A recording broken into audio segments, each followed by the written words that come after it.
Good morning.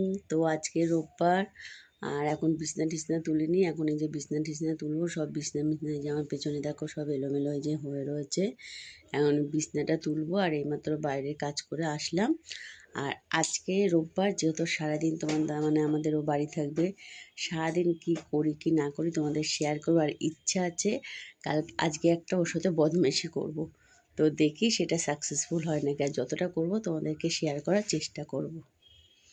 এই যে ভাত বসিয়েছি, এই যে ভাত হচ্ছে, আর এই যে আলু টালু কেটে রেখেছি, ডিম করবো। আর ওই যে চিংড়ি মাছ দিয়ে সব দিয়ে মানে কুচো চিংড়ি, এই যে কুচো চিংড়ি, বেসন টেসন, চালের গুঁড়ি, পেঁয়াজ মিয়াজ কুচি সব দিয়ে রেখেছি। এটা মেখে এটা বড়া হবে।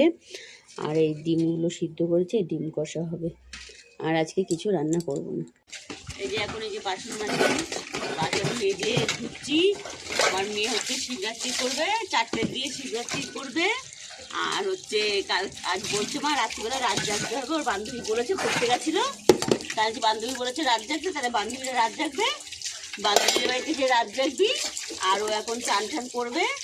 আর বিকেল হচ্ছে 5টা দিয়ে কালকে 11টা অবধি ভাত খাবে না, চতুর্দশী লাগবে তো ওর জন্য ফল টল সাবু এনেছে, ও খাবে। তাই আমার মেয়ে শিবরাত্রি করবে 5:30 4:30 থেকে। এই যে ঘুমায় না, শুধু কাঁদে, প্যা প্যা প্যা প্যা করে। আর এরকম মাথা উঁচু করে থাকবে, এই যে নিচু করে শোয়ালে থাকবে না। এই দেখো, হ্যাঁ